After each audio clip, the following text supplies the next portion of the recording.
Good evening everyone. तो revision चल रहा है अच्छे से? नोट्स में कोई दिक्कत, कोई डाउट्स?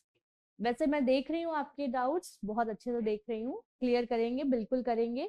साथ साथ में बहुत सारे कमेंट्स मैं पढ़ रही हूँ और साथ साथ में उसका रिवीजन, उसका जो है आपके डाउट्स जो है वो क्लियर कर रही हूँ। तो ये मत सोचिएगा कि मैम देख नहीं रहे हैं एंड ऑल। तो प्लीज पढ़ते रहिए। देखो अब कमेंट्स अगर हम देखते रहेंगे ना बेटा, बार बार कमेंट्स पे रिप्लाई देंगे तो हमारे पास टाइम बचा है कम। तो जो नोट्स पढ़ाए जा रहे हैं उस पर पहले ध्यान दीजिए। कोई भी डाउट है तो कमेंट बॉक्स में छोड़िए एंड फिर हम क्या करेंगे, उसको कंटिन्यू करेंगे। चलिए ओके, तो आज का टॉपिक देखें क्या है हमारा। आज का टॉपिक है हमारा आगे फर्टिलाइजेशन एंड इम्प्लांटेशन। हमने कल कर लिया, हमने देख लिया कैसे मेंस्ट्रुअल साइकिल होती है, कैसे गैमेटोजेनेसिस होता है, structure, gametogenesis, menstrual cycle important part. अब आता है फर्टिलाइजेशन। तो फर्टिलाइजेशन में देखिए फर्टिलाइजेशन स्टार्ट कैसा होता है, कैसे स्टार्ट होगा, सबसे पहले क्या इवेंट्स होंगे। तो वन बाय वन हम इवेंट्स देखते हैं। तो देखो, सो फर्स्ट ड्यूरिंग कॉपुलेशन, जिसे कोइटस भी कहते हैं, दिस इज द लाइन, ये लाइन आपकी एनसीईआरटी में लिखी गई है।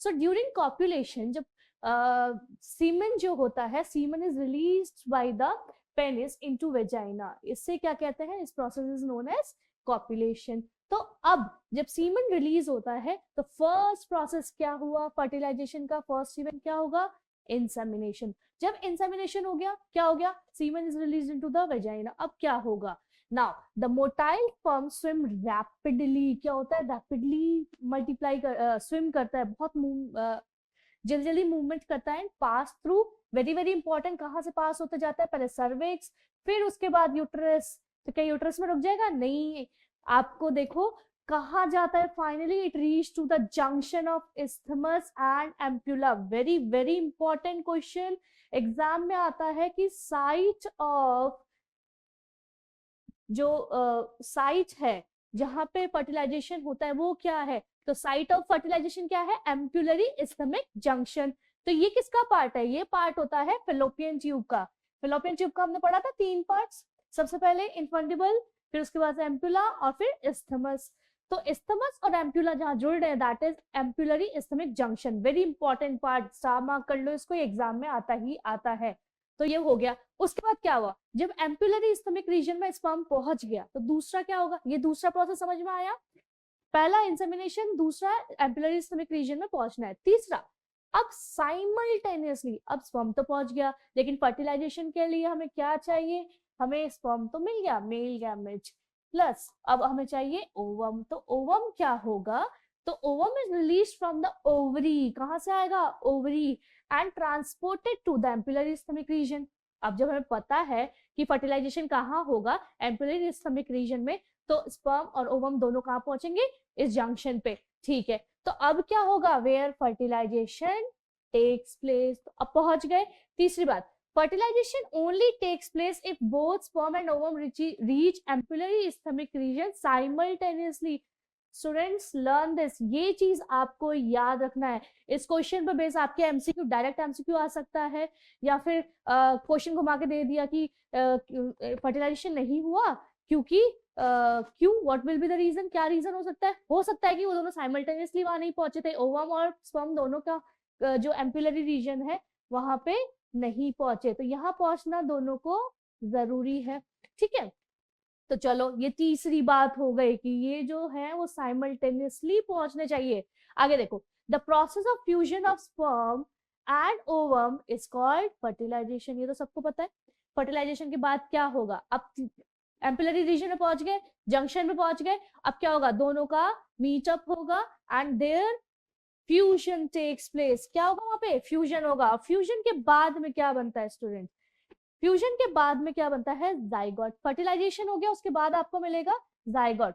लेकिन क्या ये फ्यूजन इतना इजी होता है कि स्पर्म गया एग पे एंड नाउ फ्यूजन स्टार्ट, नहीं, उससे पहले बहुत इंपॉर्टेंट इवेंट्स होते हैं, वो आपको ध्यान में रखना जरूरी है। वन, जब स्पर्म जो है वो ओवम की लेयर पे, ओवम के जोना पेलुसिडा रीजन पे जाके, जब ग्राफियन फॉलिकल है, जब जोना पेलुसिडा पे जाके वो रीच करेगा, तो वहां पे कुछ क्या होते हैं, केमिकल इंटरैक्शन, डीपोलराइजेशन, ब्लॉक होगा, स्लो ब्लॉक, फास्ट ब्लॉक, तब जाके फाइनली मोनोस्पर्मी होगी, पॉलीस्पर्मी को प्रिवेंट किया जाएगा, तब जाके क्या होगा, ट्रांसपोर्टेशन ऑफ और ट्रांसफ्यूजन ऑफ क्या, न्यूक्लियस। तो देखो, तो होता क्या है, जैसे ही ये जो स्पर्म है वो पहुंचा ओवम की सरफेस पे, तो क्या होगा, एक्रोसोम हमने पढ़ा था, जो सबसे आगे के साइड में, स्पर्म के सबसे आगे के साइड में एक्रोसोम होता है, जिसके अंदर खूब सारे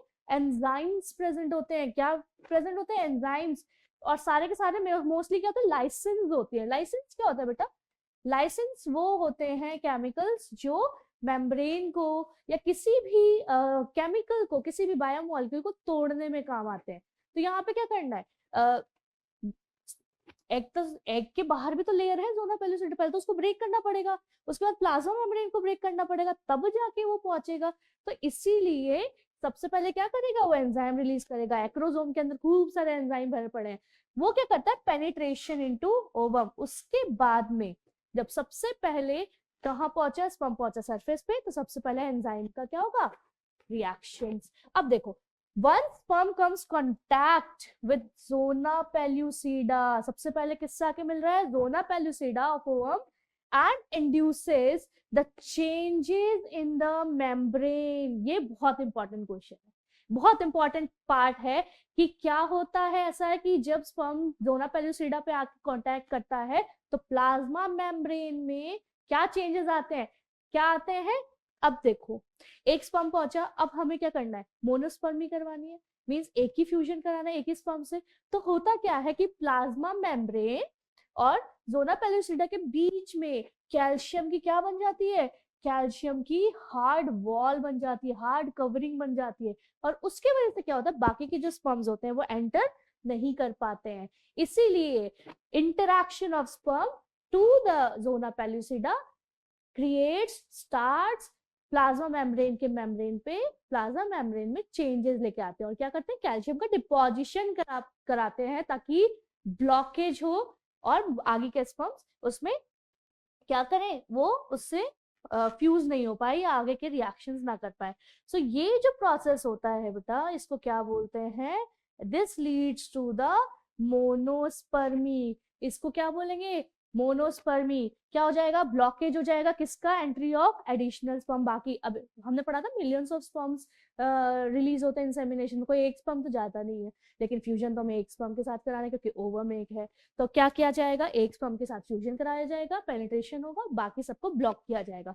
इसी कंडीशन को बोलते हैं mono means one, spermy means sperm, मतलब एक ही स्पर्म क्या होता है, कैपेबल होता है फ्यूज करने के लिए। And that prevents polyspermy. Polyspermy क्या हो जाएगा, कैल्शियम का डिपोजिशन, ब्लॉक, और बाकी के सारे स्पर्म क्या हो जाएंगे, ब्लॉक होंगे। समझ में आई बात, बहुत इंपॉर्टेंट लाइन है कि how monospermy leads to prevention of polyspermy. कैसे मोनोस्पर्मी प्रिवेंट करता है पॉलीस्पर्मी को, जब मोनोस्पर्मी एक स्पर्म जाके सरफेस पे मिलेगा तो वो वहां पे चेंजेस कराता है, ब्लॉकेज कराता है। देखो अब क्या हुआ, only one sperm fertilize with one ovum, एक ही जाइगोट बनाना है। Entry of sperm into ovum induces ovum to complete its second meiotic division। ये मैंने पढ़ाया था आपको, बताओ स्पर्म अपने साथ क्या लेके जाता है, सेंट्रियोल लेके जाता है। क्या लेके जाता है, सेंट्रियोल लेके जाता है। क्यों लेके जाता है, ताकि ये जो ओवम है, ओवम अभी किस कंडीशन में है, सेकेंडरी oocyte, और सेकेंडरी oocyte अभी क्या हो रखी है, सीज हो रखी है, ब्लॉकेज हो रखी है, सस्पेंड हो रखी है। कौन से फेज में, मेटाफेज 2। कौन से फेज में, मेटाफेज 2। किसके मेटाफेज 2 में, मियोसिस 2 में। और ये क्या होता है, इसका कंप्लीशन तभी होगा क्योंकि ओवम के पास सेंट्रियोल नहीं है। तो ये कौन लाके देगा उसको, स्पर्म। इसके बाद में मेटाफेज कंप्लीट होता है, आगे की सेल डिवीजन कंप्लीट होती है, और उसके बाद में सेकेंडरी oocyte में जब मियोटिक डिवीजन कंप्लीट होगा, उसके बाद हमें जो मिलेगा that is known as large ovum, जिसको हम ऊटेड भी कहते हैं। क्या बोलते हैं उसको, उसको बोलते हैं हम ऊटेड। और इसके साथ साथ एक और सेकेंड पोलर बॉडी भी रिलीज होती है, होगी ना, पढ़ा था जब फर्स्ट मियोसिस हुआ था तब उसके बाद में सेकंड पोलर बॉडी मिली थी, फर्स्ट पोलर बॉडी और सेकेंडरी oocyte। अब सेकेंडरी oocyte जब कंप्लीट करेगा तो उसके बाद हमें क्या मिलेगा, ooted और एक छोटी सी पोलर बॉडी। हैप्लॉइड न्यूक्लियस, कैसा न्यूक्लियस होगा, हैप्लॉइड। क्यों, क्योंकि क्या हुआ है, मियोटिक डिवीजन हुआ है। तो यहाँ पे स्पर्म का haploid nucleus fuses with haploid nucleus of ovum और क्या बनाएगा, जाइगोट। तो फर्टिलाइजेशन हो गया, N of sperm plus N of ovum gives zygote 2N। Understood. लेकिन उससे पहले कुछ होते हैं केमिकल रिएक्शन। देखो यहाँ पे आपको डायग्राम दिख रहा है। मान लो ये है, क्या है, ये रहा सेकेंडरी oocyte। सेकेंडरी oocyte है, उसके साइड वाली लेयर दिख रही है आपको, ये हो गई जोना पेल्यूसिडा लेयर। कौन सी लेयर, जोना पेल्यूसिडा। और उसके अंदर आपको दिख रही है मेम्ब्रेन, ये वाली लेयर दिख रही है, दिस इज प्लाज्मा मेम्ब्रेन। क्या है ये, प्लाज्मा मेम्ब्रेन। अब क्या होगा, प्लाज्मा मेम्ब्रेन जैसे ही स्पर्म आके मीट करता है, देखो फर्स्ट क्या हुआ, फर्स्ट हुआ स्पर्म आके किससे मिला, ग्रैन्यूल से, आगे ग्रैन्युलर सेल से, लेयर से, उसके बाद में ये एंटर करता है, किससे मिलता है, जोना पेल्यूसिडा लेयर से। सेकेंड, उसके बाद में ये क्या रिलीज कर रहा है, यहाँ पे देख रहे होंगे आप, कुछ केमिकल लाइजेंस रिलीज कर रहा है। क्या रिलीज कर रहा है, लाइजेंस रिलीज कर रहा है। इन लाइजेंस में क्या होते हैं, खूब सारे केमिकल, और सबसे इंपॉर्टेंट क्या होता है, बताया था आपको,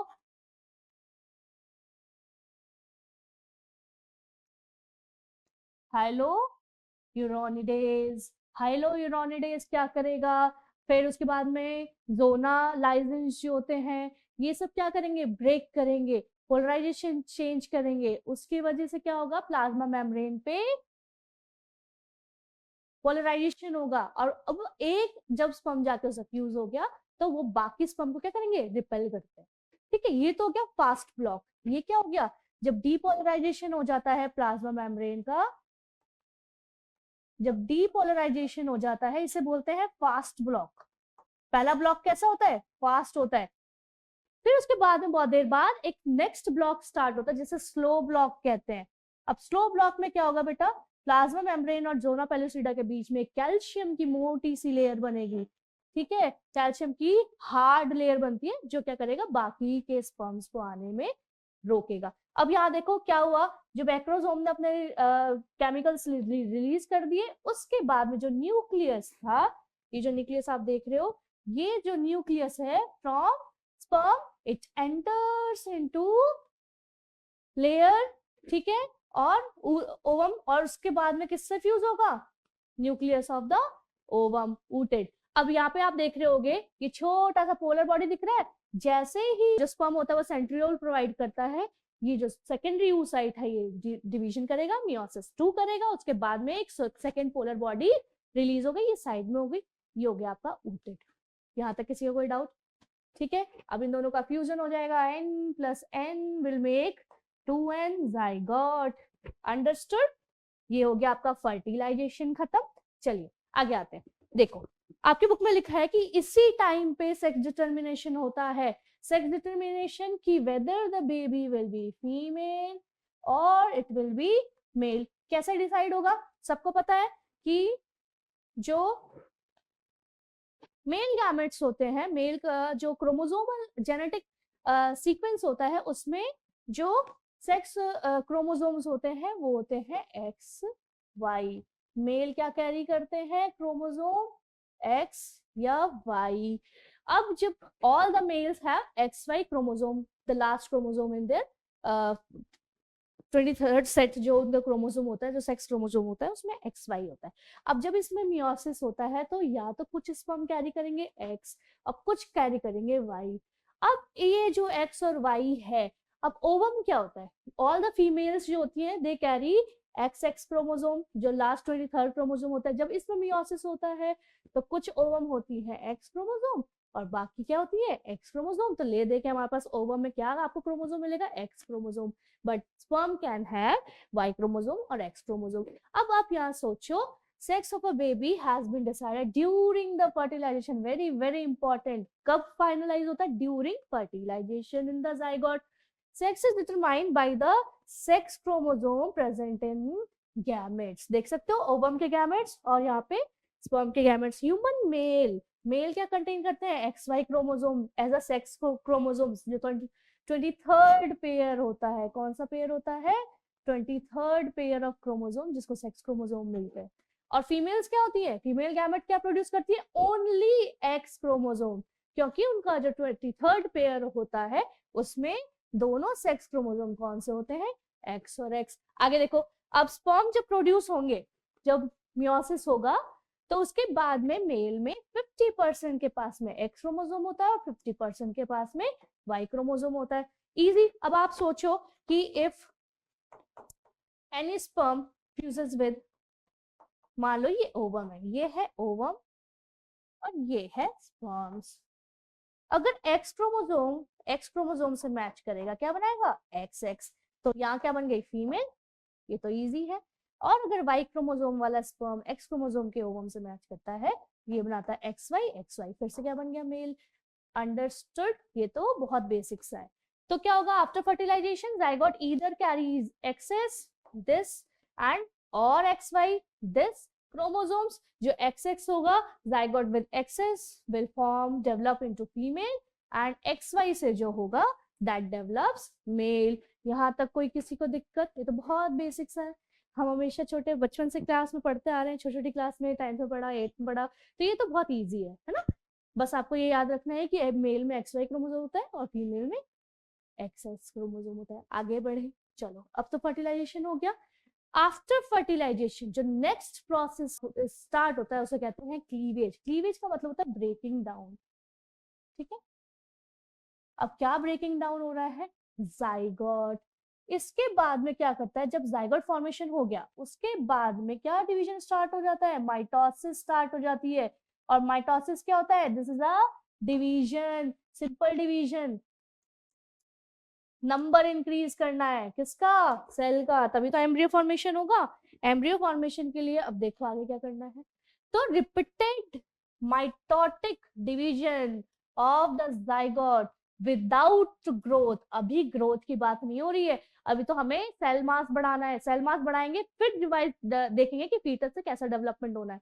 सो ग्रोथ, यहाँ पे ग्रोथ नहीं होती है, सेल बड़े नहीं होते, डिवीजन होता जाएगा होता जाएगा होता जाएगा, resulting into multicellular ball like embryo called cleavage. क्या आया क्लीवेज में? क्या हुआ आपको? सबसे पहले क्या हुआ आपको? बहुत सारे सेल्स मिल गए, बॉल ऑफ सेल्स मिल गए। उन बॉल ऑफ सेल्स को क्या बोलते हैं? क्लीवेज। अब देखो, cleavage start soon after the fertilization, very very important part. बताओ, फर्टिलाइजेशन के जस्ट बाद क्या स्टार्ट होता है? क्लीवेज। ठीक है, तो cleavage start soon after the fertilization. अब क्या होगा? जो डॉटर सेल्स होती हैं प्रोड्यूस ड्यूरिंग क्लीवेज, क्लीवेज के टाइम में जो सेल्स बन रही हैं 1 2 3 4, 2 से 4, 4 से 8, 16, called blastomere. Very important, very important. देखो क्या हुआ बेटा, पहले क्या बना? जाइगोट बना। जाइगोट फर्स्ट नंबर के बाद में उसमें क्या हो गई? फटाफट माइटोटिक डिवीजन हो गया। उसके बाद क्या बना? क्लीवेज। क्लीवेज में क्या होते हैं? डॉटर सेल्स, वो ग्रुप ऑफ सेल्स जो होती हैं, क्या? 2 से 4 सेल, 4 से 8 सेल, 8 से 16 सेल।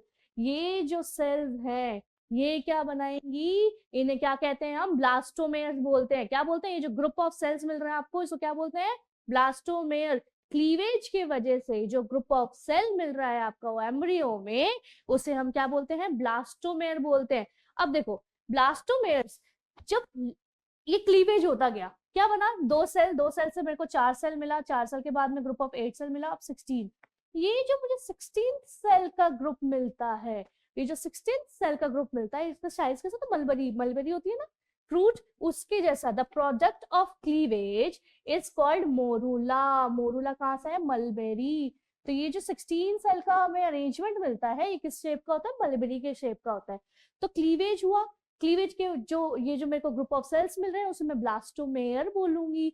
ब्लास्टोमेयर के बाद में जब 16 सेल का एक ग्रुप मिल गया मैं उसको क्या बोलूंगी, मोरूला बोलूंगी। अब देखो विच इज 8 to 16 सेल, समझ में आ गई बात। अब आगे अब ये क्या करेगा, morula continues to divide and grow. अब क्या होगी, डिवाइड भी होगा, डिवीजन भी होगा, ग्रोथ भी होगा। अब इसके बाद में इसका क्या हो जाता है, ट्रांसफॉर्मेशन, वेरी वेरी इंपॉर्टेंट। जब 16 सेल हो जाता है ना बेटा, 16 सेल होने के बाद में अब इसमें क्या होता है, ग्रोथ होता है, ये बड़े होते हैं, मल्टीप्लाई भी होते हैं, ग्रोथ भी होते हैं, और उनका क्या हो जाता है, ट्रांसफॉर्मेशन। उसको क्या बोला जाता है, ब्लास्टोसिस्ट। ब्लास्टोसिस्ट ब्लास्टोमेयर का जब, अब मोरूला तक मैं ब्लास्टोमेयर बोल रही हूँ, अब मोरूला का जब डिवीजन भी होगा और सेल्स भी अरेंज होंगे तो क्या होता है, जब मेरे को 16 सेल्स मिल गए, 16 सेल्स मिल गई मान लो, this is a group of 16 cells. 16 cells का जब मुझे ग्रुप मिल गया, 16 सेल एम्ब्रियो, मैं इसको क्या बोल रही हूँ, मोरूला। अब इस मोरूला में क्या होगा, डिवीजन, क्या होगा, डिवीजन, और साथ साथ में उसका क्या होगा, ग्रोथ भी होगा। तो उसके बाद क्या होती है ना, सेल्स जो होती है ना उसको अपने ऐसा अरेंज कर लेती है, क्या हो जाती है, ट्रांसफॉर्मेशन हो जाता है। तो ये जो बाहर की सेल और कुछ सेल्स होती है अंदर के साइड में ऐसे एक साइड में अरेंज हो जाती है। तो ये जो एक साइड में अरेंज हो गई ये होती है इनर सेल मास, और ये बाहर का जो सेल है इसे बोलते हैं ट्रोफोब्लास्ट। देख रहे हो, ये आपको खाली जगह मिल रही है, कैविटी दिख रही है, इसको बोलते हैं ब्लास्टोसील। ब्लास्टोसील, सील होता है मतलब जो खाली जगह होती है। देखो अब क्या हुआ, जो ब्लास्टोमेयर्स थे मैंने बोला 16 सेल, वो क्या हो गए इन ब्लास्टोसिस्ट। ब्लास्टोसिस्ट में कैसे हो जाते हैं, अरेंज होते हैं इनटू आउटर, ये जो बाहर का है साइड, ये जो बाहर का साइड है ये हो गया ट्रोफोब्लास्ट, ठीक है, और अंदर का साइड होता है, देखो क्या होगा, बाहर का साइड आउटर लेयर जो है उसे क्या बोलूंगी मैं, ट्रोफोब्लास्ट। ट्रोफोब्लास्ट फिर जर्म लेयर्स बनाती है ना। तो जो बाहर की साइड है, बाहर की साइड में जितने मुझे सेल्स दिख रहे हैं उसे मैं बोलूंगी ट्रोफोब्लास्ट। और जो इनर मास है, ये जो बीच में आपको दिख रहे हैं, यहाँ पे अंदर के साइड में खूब सारे सेल्स दिख रहे हैं, इन्हें बोलते हैं इनर सेल मास। क्या समझ में आया, ब्लास्टोमेयर्स इन ब्लास्टोसिस्ट। जब मोरूला के बाद में मुझे जो अरेंजमेंट मिलता है ब्लास्टोसिस्ट का, उसमें सेल्स कैसे अरेंज होती है, एक बाहर के साइड में होती है लेयर और एक होती है अंदर के साइड। बाहर वाले को मैं ट्रोफोब्लास्ट बोलती हूँ, अंदर को बोलती हूँ इनर सेल मास, अंदर के सेल्स का ग्रुप, ठीक है। अब क्या होगा, ट्रोफोब्लास्ट जो होंगी वो अटैच टू द एंडोमेट्रियम, क्या होती है, डेवलपमेंट ऑफ प्लेसेंटा। लेकिन ये देखो ट्रोफोब्लास्ट तो आपको तीनों साइड दिख रहा है ना, मतलब होल साइड। ये जो इनर मास का सेल वाला साइड होता है, यहां से ना इम्प्लांटेशन होता है, कहाँ पे, एंडोमेट्रियम में। एंडोमेट्रियम में जो साइड अटैच होता है वो कौन सा साइड होता है, इनर मास साल वाला साइड। यहाँ से ट्रोफोब्लास्ट क्या होगी, ट्रोफोब्लास्ट जाके एंडोमेट्रियम में अरेंज होगी। कैसे अरेंज होती है, दोनों एक दूसरे में ऐसे अरेंज होती है और क्या बनाती है, प्लेसेंटा बनाती है। देखो अभी कोरियोनिक विलाई जब बनाएगी ना ट्रोफोब्लास्ट, उसके बाद में वो किस में अटैच होगी, एंडोमेट्रियम की वॉल में। वो देखो अभी देखते हैं। देखो अब क्या हुआ, डेवलपमेंट ऑफ प्लेसेंटा हो गया। प्लेसेंटा कब डेवलप होता है, जब इम्प्लांटेशन होता है। किसका होता है, इम्प्लांटेशन। जब इम्प्लांटेशन हो गया, प्लेसेंटा डेवलपमेंट हो गया, after attachment of the uterine cells divide rapidly and cover the blastocyst। अब क्या होगा, जैसे ही ये जो सेल है जो अटैच हो गया है, इसका इम्प्लांटेशन हो गया है, तो यूट्रिन वॉल से एक लेयर बनती है और इस ब्लास्टोसिस्ट को पूरा कवर कर लेती है। रैपिडली जो यूट्रिन वॉल के सेल्स हैं उसको कवर कर लेंगे एंड ब्लास्टोसिस्ट कंप्लीटली एम्बेडेड। अब ये पूरी तरीके से, देखो पहले क्या हुआ, ये था आपका प्लेसेंटा की वॉल, एंडोमेट्रियम की वॉल, इस पे आके सेल मास जुड़ा, ट्रोफोब्लास्ट जुड़ा। अब क्या किया, जो सेल था किसका, एंडोमेट्रियम का, उसने पूरी तरीके से उसे कवर कर लिया। देख सकते हो जो ब्लास्टोसिस्ट पूरी तरीके से क्या हो गया, एंडोमेट्रियम में एम्बेडेड हो गया, उसमें पूरी तरीके से जुड़ गया, अंदर के साइड चला गया। तो ये जो यूट्रिन एंडोमेट्रियम में होता है, ये जो पूरा उसके अंदर एम्बेड हो गया है, इस सिचुएशन को, इस एम्ब्रियो को क्या बोलते हैं, gastrulation. This is called implantation. अंदर की तरफ पूरा हो गया, अटैच हो गया, प्लांटेड हो गया, अब क्या होगा, डेवलपमेंट शुरू होगा फीटस का। देखो बहुत अच्छा सा आपको यहाँ पे एक अरेंजमेंट है एम्ब्रियो डेवलपमेंट का, एग्जाम में आता तो आप इस तरीके से समझा सकते हो। देखो सबसे पहले क्या हुआ, जाइगोट बना, 2 जाइगोट मिला आपको। अब उस जाइगोट में क्या होगा, डिवीजन स्टार्ट होगा, कौन सा, माइटोटिक डिवीजन स्टार्ट होगा। और माइटोटिक डिवीजन स्टार्ट होने के बाद में आपको 2 से 4, 4 से 8, देखो 2 4 सेल, पहले 4 दिख रहे हैं, फिर उसके बाद में आपको क्या मिलेगा, 4 के बाद में 8, 8 के बाद में 16, और 16 के बाद में जो आपको स्ट्रक्चर मिलता है मलबेरी शेप का, मलबेरी जैसा दिखता है, उसे हम क्या बोलेंगे, मोरूला। अब इस मोरूला में क्या होगा, रीअरेंजमेंट पढ़ा था हमने। देखो रीअरेंजमेंट होने के बाद में क्या हो रहा है, आप देख रहे हो इसके सेल्स, अभी तो एक ग्रुप ऑफ सेल्स है। अब इस मोरूला में जब रीअरेंजमेंट हुआ तो बाहर के साइड में एक लेयर हो गई, ठीक है, और उसके इनर मास सेल्स जो होते हैं वो एक साइड अरेंज हो जाते हैं, बाहर की सेल और उसमें एक साइड जो हो जाएंगे वो इनर सेल्स अरेंज हो जाएंगे। तो ये जो इनर सेल्स यहाँ पे इनर मास अरेंज हो गया है, इसे बोलते हैं ब्लास्टोसिस्ट। और ये जो खाली जगह दिख रही है आपको, इसको क्या बोलते हैं, ब्लास्टोसील। क्या बोलेंगे, ब्लास्टोसील। और ये आउटर लेयर ट्रोफोब्लास्ट जो जर्म लेयर्स बनाएगी, और ये इनर मास सेल जिससे फीचर्स बनेगा, इनर मास सेल। ये ना एग्जाम में आता है, ब्लास्टोसिस्ट है ना, वो बहुत इंपॉर्टेंट है, एग्जाम में आता है, ठीक है। खाली जगह ब्लास्टोसील, खाली जगह, बाहर की लेयर ट्रोफोब्लास्ट, अंदर की लेयर इनर मास सेल, और इस पूरे स्ट्रक्चर को बोलते हैं ब्लास्टोसिस्ट। ब्लास्टोसिस्ट अब जाएगा कहाँ पे, ब्लास्टोसिस्ट जाएगा अब एंडोमेट्रियम की वॉल पे। जब एंडोमेट्रियम की वॉल, ये एंडोमेट्रियम है, यहाँ पे पूल ऑफ, देखा है एंडोमेट्रियम क्या होगा, पूल ऑफ ब्लड, यहाँ पे होता है पूल ऑफ ब्लड, ब्लड भरा पड़ा रहता है एंडोमेट्रियम में, कहाँ पे, एंडोमेट्रियम में। अभी ब्लास्टोसिस्ट जो है वो जाके अटैच होगा इस पे अटैच हुआ, और अब ये बनाएगा प्लेसेंटा। ये जो लेयर है आपकी, ये है प्लेसेंटा। ये जो प्लेसेंटा है, अब जो यूट्रेन वॉल है वो उसको करेगी पूरी तरीके से कवर। ये जो उसने पूरी तरीके से इसको कवर कर लिया, इस सिचुएशन को, इसको क्या बोलते हैं, इम्प्लांटेशन। इजी, याद रखना, zygote first, blastocyst, blastomere, blastula, morula, blastula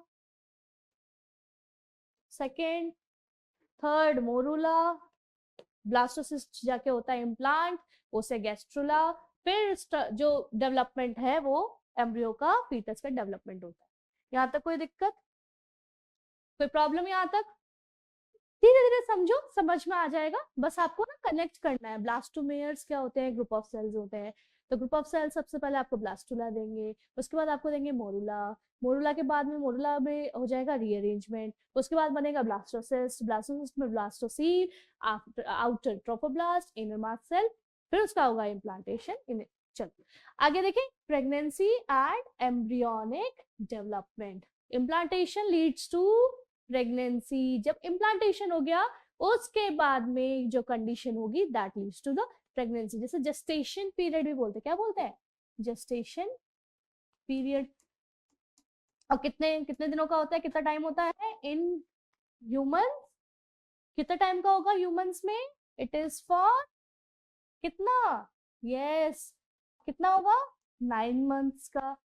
gestation period very करता है मैमल्स में कि सेम रहता है, वैरी करता है या सेम रहता है, सबके 9 मंथ्स होते हैं तो वैरी करेगा,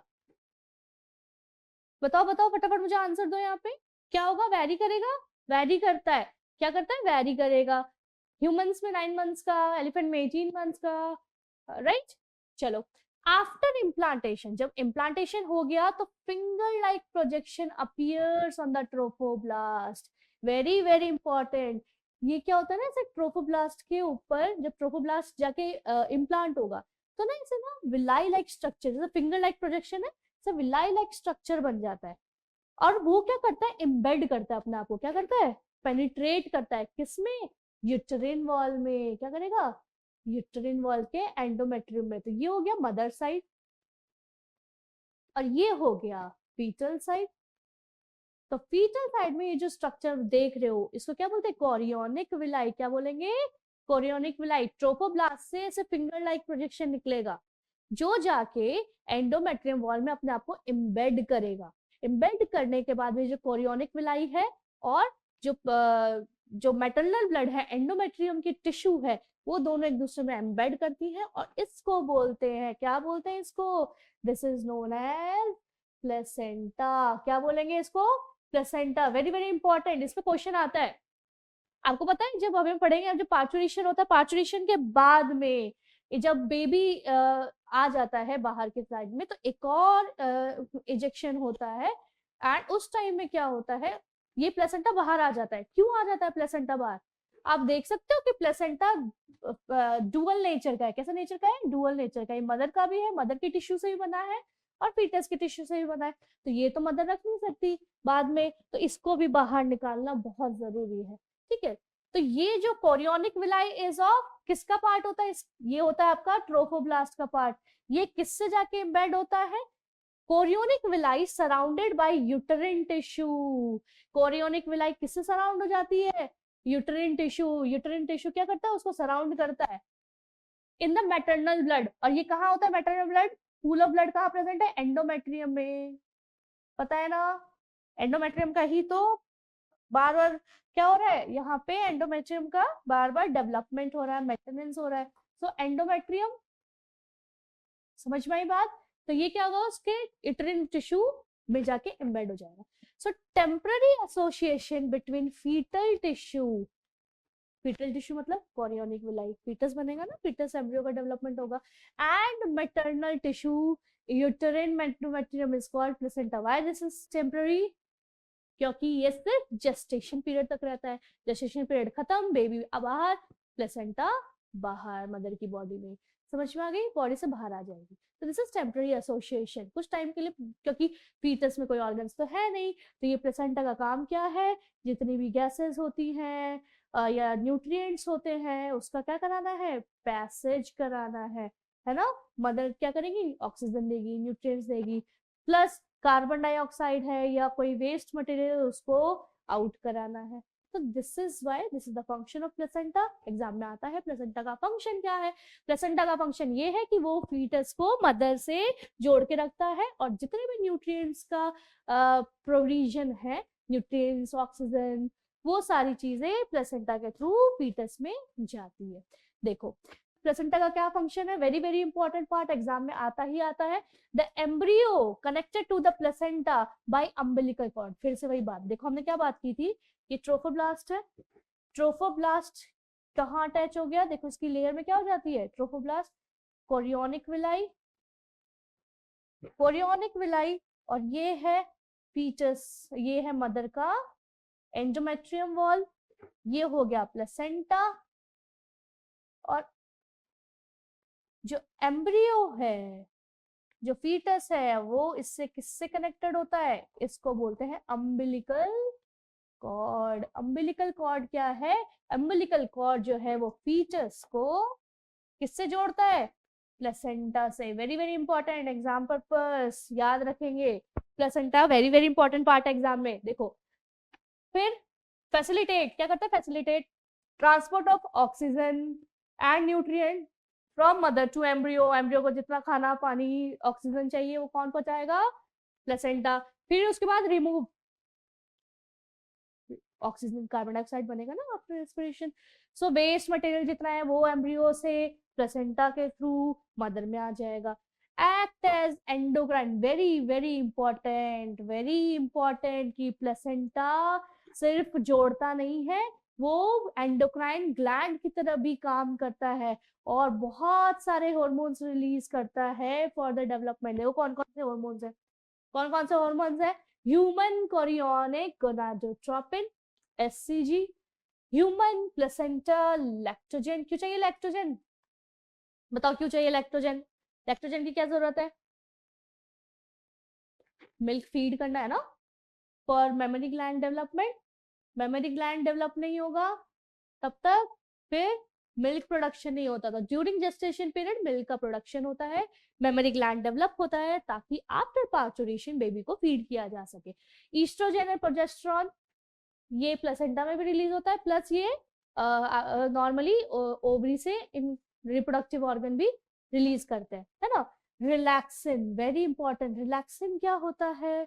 it produce from the ovary in the later stages of pregnancy. Relaxin की क्यों जरूरत है? रिलैक्सिन की जरूरत है ताकि वो रिलैक्स करवा सके, कॉन्ट्रैक्शन करवा सके एंडोमेट्रियल एंड किसको, मायोमेट्रियम जो है इसको रिलैक्स करा सके और इसको कॉन्ट्रैक्ट करा सके ताकि पार्चुरेशन हो सकेगा। एग्जाम में आता है एक क्वेश्चन आता है कि कौन सा हार्मोन है जो मदर को ड्यूरिंग पार्चुरेशन इंजेक्शन जो दिए जाते हैं उसमें होता क्या है? उसमें क्या होता है? ऑक्सीटोसिन। तो ये सब चीजें याद रखना है, ठीक है। चलो एक और होता है यहाँ पे, एक और है हार्मोन जो जरूरी होता है during parturition, this is oxytocin. ये भी याद रखना, एक और हार्मोन चाहिए होता है। चलो आगे देखें, एम्ब्रियोनिक डेवलपमेंट। इसमें ना बहुत स्ट्रेट क्वेश्चंस आते हैं कि अब जब एम्ब्रियो जो जेस्टेशन पीरियड है, ये एम्ब्रियोनिक डेवलपमेंट जो होता है इसको कौन सा पीरियड बोलते हैं? Gestation period. तो जब जेस्टेशन पीरियड होता है ना तो बेबी का डेवलपमेंट कैसे होता है? क्या बनता है पहले? 9 मंथ्स, 3 ट्राइमेस्टर्स है। कितने ट्राइमेस्टर्स है? 3। आफ्टर इम्प्लांटेशन क्या होगा? इनर सेल मास जो है ICM वो क्या बनाता है? differentiate into an outer layer called ectoderm and inner layer called endoderm। आपको पता है ह्यूमन बॉडी 3 लेयर से मिली है। सबसे बाहर क्या है? एक्टोडर्म। क्या है सबसे बाहर? एक्टोडर्म। 3 डर्म लेयर। पहले क्या बनेगी? एक्टोडर्म, फिर क्या बनेगी? एंडोडर्म। और जब ये दोनों बन जाएंगे तो उसके बाद में इनके बीच में एक और लेयर बनती है, तीसरी क्या बनेगी? मीजोडर्म। तो सबसे पहले क्या हो रही है? डर्मल लेयर्स बन रही है। डर्मल लेयर्स बनेंगी तभी तो ऑर्गन्स का डेवलपमेंट होगा। तो ठीक है, तो मीजोडर्म क्या करती है? डिफरेंशिएट करती है इन बिटवीन, क्या करेगी? एंडो, एक्टो और एंडो जो डर्म है, सबसे पहले एक्टोडर्म बन गया, फिर उसके बाद बनेगा एंडोडर्म और लेटर ऑन इसके बीच में क्या बन जाएगा? मीजोडर्म। समझ में आ गई बात? देखो अब क्या होगा, एक्टोडर्म और एंडोडर्म के बीच में क्या बन जाएगा? मीजोडर्म। दूसरी बात, अब देखो इनर सेल मास, इसीलिए इनको क्या बोला जाता है? Stem cells. स्टेम सेल्स क्या सेल्स होती है? जिसके पास में कैपेसिटी होती है बॉडी के किसी भी ऑर्गन्स का फॉर्मेशन करना, बॉडी में किसी भी टाइप के सेल्स को फॉर्म करना, इसीलिए इनर सेल मास को स्टेम सेल्स भी कहा जाता है। एग्जाम में अगर आ गया आप क्या लिखेंगे? Why? Because stem cells have the capability, stem cells के अंदर ये कैपेबिलिटी होती है कि वो बॉडी के एनी सेल्स का डेवलपमेंट कर सके, किसी भी टाइप के सेल्स बना सकती है, किसी भी टाइप के ऑर्गन्स का फॉर्मेशन कर सकती है। चले आगे। so have the potency मतलब capability to produce all types of cell, tissues and organs by differentiation। ये जो प्रोसेस होता है ना ये सेल्स बनाने का, इस प्रोसेस को बोलते हैं डिफरेंशिएशन। क्या बोलते हैं? डिफरेंशिएशन। जिसमें सेल्स क्या होती है? जिससे बॉडी की हर तरीके की ऑल टाइप्स ऑफ सेल्स का फॉर्मेशन होता है, ठीक है। इसे बोलते हैं डिफरेंशिएशन। अंडरस्टूड? यहाँ तक किसी को कोई डाउट? तो सबसे पहले जब एम्ब्रियोनिक डेवलपमेंट स्टार्ट हो रहा है तो फर्स्ट प्रोसेस क्या हुआ? डर्मल लेयर का फॉर्मेशन। कितने डर्म लेयर्स है? 3। पहले एक्टो, फिर एंडो, फिर उसके बीच में बनती है मीजोडर्मल लेयर। तो उसके बाद देखें अब हमारे पास में तीनों लेयर्स आ गई। अब हर एक लेयर जो है, हर एक जो एंडोडर्म, एक्टोडर्म एंड मीजोडर्म है, अब क्या होगा? अब हमारे बॉडी के सारे ऑर्गन्स का फॉर्मेशन होगा और इस प्रोसेस को क्या बोलते हैं? ऑर्गेनोजेनेसिस। कोई दिक्कत? डर्म लेयर बना दी हमने। कितनी लेयर्स है बताओ, फटाफट बताओ कितनी लेयर्स बनी? पहले क्या बनेगी? एक्टोडर्म, फिर क्या बनेगी? एंडोडर्म, फिर दोनों के बीच में क्या बनेगी? मीजोडर्म। याद रखना, ऐसा मत लिख देना एग्जाम में पहले एक्टोडर्म बना फिर मीजोडर्म बना फिर एंडोडर्म बना, नहीं, पहले एक्टोडर्म, एंडोडर्म, बीच में मीजोडर्म। आगे देखिए बेटा, चलो अब क्या होगा, हर एक डर्मल लेयर क्या बनाएगी, ऑर्गन्स बनाएगी। देखो, formation of different organs in the embryo is called organogenesis. Genesis मतलब फॉर्मेशन किसका, ऑर्गन का। कितना लास्ट होता है, कितने दिन का होता है, 9 मंथ्स का। वेरी इंपॉर्टेंट, आफ्टर 1 मंथ, जब 1 मंथ कंप्लीट होता है फर्स्ट ट्राइमेस्टर का, सबसे पहले फॉर्मेशन किसका होता है बॉडी में, हार्ट का फॉर्मेशन होता है। फर्स्ट ट्राइमेस्टर में फर्स्ट मंथ में सबसे पहले क्या बनेगा, हार्ट। ये तो डायरेक्ट क्वेश्चन एग्जाम में आते हैं। उसके बाद में bye the end of second month, फिर सेकेंड मंथ में क्या बनेगा, एंड ऑफ सेकेंड मंथ क्या बन जाता है, features developed limbs and digits. Digits मतलब फिंगर्स एंड ऑल, फिंगर्स हो गए, पैर के फिंगर्स हो गए, लिम्स बन जाएंगे, हाथ पैर बन जाएंगे, लिम्स बन जाएंगे, डिजिट्स बन गई। तो सेकेंड मंथ में क्या बन गया, लिखते जाओ, रिपीट करते जाओ। इस यहाँ पे क्या बनेगा, लिम्स बनेंगी और हर एक लिम्स पे उसके डिजिट्स बन जाएंगे। ठीक है, चलो अब देखते हैं आगे। By the end of 12 week, 12 weeks mean 3 month, मतलब फर्स्ट ट्राइमेस्टर यहाँ पे खत्म हो गया। Very good. तो यहाँ पे क्या होता है, most of the organ system are form. First trimester में बेसिकली हम कह सकते हैं कि मोस्टली ऑर्गन्स बन चुके होते हैं, राइट। लेकिन क्या क्या बनेगा, लिम्स बन गया, एक्सटर्नल जेनिटेलिया बन गया, ये क्या हो जाता है, वेल डेवलप्ड। क्या क्या बन गया, लिम्स बन गए। और थर्ड ट्राइमेस्टर में, मतलब थर्ड मंथ में, फर्स्ट ट्राइमेस्टर के थर्ड मंथ तक क्या हो गए, जेनिटेलियाज भी बन गए। ठीक है, समझ में आ गई बात। देखो, फर्स्ट मूवमेंट जो होती है बेबी की, जो फीटस की फर्स्ट मूवमेंट होती है, वो आपको कब दिखाएगी, it is observed in the 5th month. जब 5th मंथ आता है तब आपको बॉडी मूवमेंट्स दिखाई देने लग जाएंगे, राइट। आगे देखो, by the end of 24th week means 2 trimester, 24 means 2 trimester खत्म हो चुके हैं, मतलब 6 मंथ्स कह सकते हैं हम। तो 6 मंथ्स के बाद में body is covered with the fine hairs. ये एग्जाम में पक्का पक्का आता है, बहुत इंपॉर्टेंट है। फाइन हेयर्स कब डेवलप देखोगे आप, after the second trimester. Eyelids जो होती है, हेयर्स बन गई ना, आईलिड्स बन जाएगी। आईलिड्स क्यों होंगी, सेपरेट हो जाएंगी, आईलिड्स बन जाएंगी, आईलैशेस आ जाएंगे, ठीक है, और आईलिड्स अलग हो जाएंगी, आईलैशेस बन गए, बॉडी में हेयर्स का फॉर्मेशन हो जाता है। और bye the end of 9th month the fetus is fully developed and ready to be delivered by the process called as, क्या प्रोसेस होता है when baby is, the fetus is ready to develop, ready to come out, that is known as parturition। चलो अब क्या हुआ, fetus develop हो गया, heart बना, उसके बाद उसके क्या बन गए, लिम्स बन गए, लिम्स बन गए, डिजिट्स बन गए, फिर थर्ड मंथ में जेनिटेलिया बन गया, 5th मंथ में हमने उसका फर्स्ट मूवमेंट देखा, 6th मंथ में उसके आईलैशेस, 5 हेयर्स आ गए, और अब जाके थर्ड ट्राइमेस्टर खत्म होते ही अब वो रेडी टू बी डिलीवर्ड। चलो, the pregnancy period is known as gestation period, हम पढ़ चुके हैं इसके बारे में, ठीक है। इजेक्शन और expulsion over delivery of foetus is called parturition. जो एक्सपल्शन होता है, बॉडी जो उसको एक्सपेल करती है, बाहर की तरफ पुश करती है, this process is known as parturition. Parturition क्यों होता है, due to vigorous contraction of uterine myometrium. हमने जब पढ़ा था यूटेरस का फॉर्मेशन की, मायोमेट्रियम किससे बनी होती है, मसल से बनी होती है, और जो विगरसली कॉन्ट्रैक्ट करती है, जब ये कॉन्ट्रैक्ट करती है तो एक्सपल्शन ऑफ फीटस होता है। जब मायोमेट्रियम कॉन्ट्रैक्ट करेगी, विगरसली कॉन्ट्रैक्ट करेगी, जो कॉन्ट्रैक्ट करेगी तो क्या होगा, बेबी जो होगा, फीटस जो होगा, वो बाहर की तरफ एक्सपेल होगा। देखो होता क्या है, सबसे पहले नाउ अब फुली डेवलपमेंट हो गया, तो प्लेसेंटा क्या करता है, प्लेसेंटा क्या करता है, वो इंड्यूस करता है, वो क्या करता है, प्लेसेंटा जो कनेक्शन है एंडोमेट्रियम का विद द बेबी, वो क्या करता है ना, बहुत धीरे धीरे क्या करेगा, इंड्यूस करेगा कॉन्ट्रैक्शन ऑफ यूटेरस। इससे क्या कहते हैं, फीटल इजेक्शन।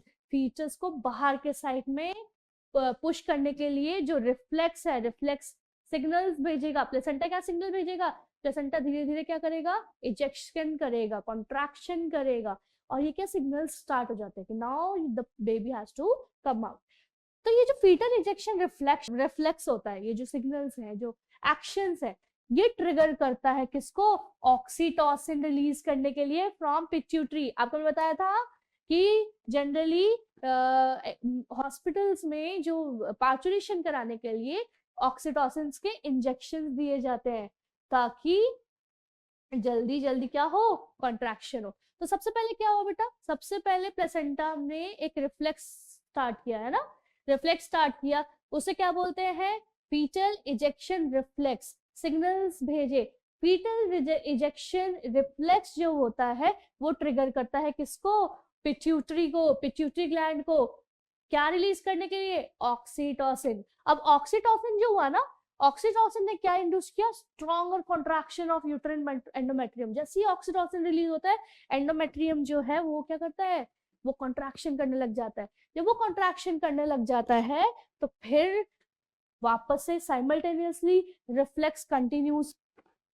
और मतलब क्या हो रहा है यहाँ पे, फीटस रेडी, फीटस ने सिग्नल्स भेजे, सिग्नल्स भेजने के बाद में क्या हुआ, प्लेसेंटा ने क्या किया, कॉन्ट्रैक्ट किया, प्लेसेंटा ने क्या किया, क्या कॉज किया, फीटल इजेक्शन रिफ्लेक्स। और जैसे ही फीटल इजेक्शन रिफ्लेक्स हुआ, इसकी वजह से क्या हुआ, सिग्नल्स की वजह से क्या हुआ, जो पिट्यूटरी ग्लैंड है, पिट्यूटरी ग्लैंड ने क्या रिलीज किया बेटा, पिट्यूटरी ग्लैंड ने क्या रिलीज किया, ऑक्सीटोसिन।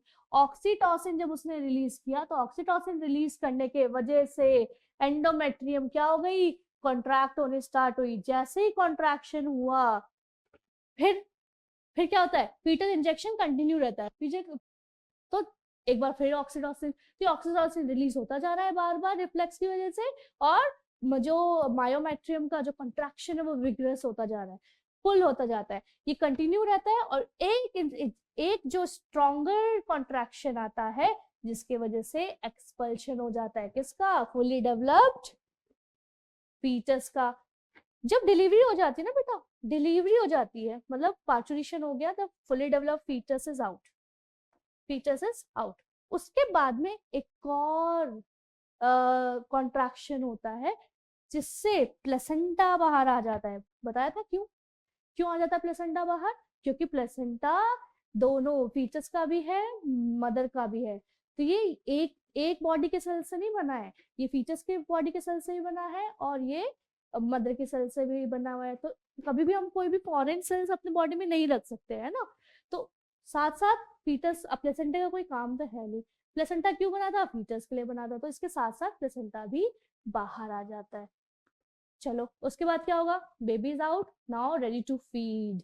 तो इस प्रोसेस को क्या बोलेंगे, लैक्टेशन। देखो अब क्या हुआ, जैसे ही पार्चुरेशन होता है उसके बाद मेमोरी ग्लैंड क्या डेवलप हो जाती है। ये कब डेवलपमेंट होती है, इसका डेवलपमेंट स्टार्ट कब होता है, during pregnancy. Very very important कि लैक्टेशन, जो मेमोरी ग्लैंड का डेवलपमेंट होता है, जैसे ही इम्प्लांटेशन होता है तो साथ के साथ में मेमोरी ग्लैंड का डेवलपमेंट हो जाता है। मिल्क प्रोड्यूस करना होता है क्योंकि आप अगर पार्चुरेशन होगा तो उसके बाद बेबी को फीड करना है, तो मेमोरी ग्लैंड क्या होता है, starts producing milk toward the end of the pregnancy. Milk production कब स्टार्ट होगा, जब प्रेगनेंसी एंड होगा, बेबी आउट, मिल्क जो लैक्टेशन है, मिल्क प्रोडक्शन है वो स्टार्ट हो जाएगा। याद रखना पहले नहीं होता, पहले बेबी रिलीज होगा, पार्चुरेशन होगा, उसके बाद ही मिल्क डेवलपमेंट होता है। तो process of milk production in mammary gland is known as lactation. की होता है, हमने पढ़ा था, प्लेसेंटा रिलीज करता है हार्मोन फॉर लैक्टेशन, वो जाके मेमोरी ग्लैंड का डेवलपमेंट करता है। वेरी इंपॉर्टेंट ये वाला पॉइंट, क्या कि मिल्क जब इनिशियल स्टेज में जो प्रोड्यूस होता है ना लैक्टेशन का, उसको क्या बोलते हैं, colostrum. This act as a passive immunity. अब बेबी जो नया नया है उसके पास इम्यूनिटी तो है नहीं, तो ये कौन देगा, ये देगी मदर, पैसिव इम्यूनिटी। तो ये जो इनिशियल स्टेज का मिल्क होता है that is rich in immunoglobulins. ठीक है, colostrum contain several antibodies, immunoglobulins होते हैं, एंटीबॉडीज होती हैं which provide immunity to the newborn baby. इसीलिए कहा जाता है कि initial stage of breast feeding is very very necessary, बहुत नेसेसरी होता है, क्योंकि इनिशियल स्टेज में बहुत ज्यादा एंटीबॉडीज प्रोड्यूस होती है। तो अगर वो फीचर्स को नहीं मिली, सॉरी जो आपका बेबी है उसको अगर नहीं मिलता है तो उसके अंदर बहुत सारी एंटीबॉडीज कम रहती है और बहुत चांसेस रहता है कि वो बेबी जो है वो बीमार पड़ सके। ठीक है, यहाँ होता है चैप्टर खत्म। ठीक है, इसके बाद हम करेंगे question answers regarding to this chapter. Revise कर लो, कल मैं लेके आऊंगी आपके लिए क्वेश्चंस और उस क्वेश्चंस को सॉल्व करने के आप साथ साथ में ट्राई करेंगे। तो उसके लिए बेसिक्स जो आपके नोट्स हैं, जो हमने रिवीजन किया है, वो इंपॉर्टेंट है, वो आपको पता होना चाहिए। ठीक है, तो मिले कल फिर हम क्वेश्चंस के साथ में। ठीक है।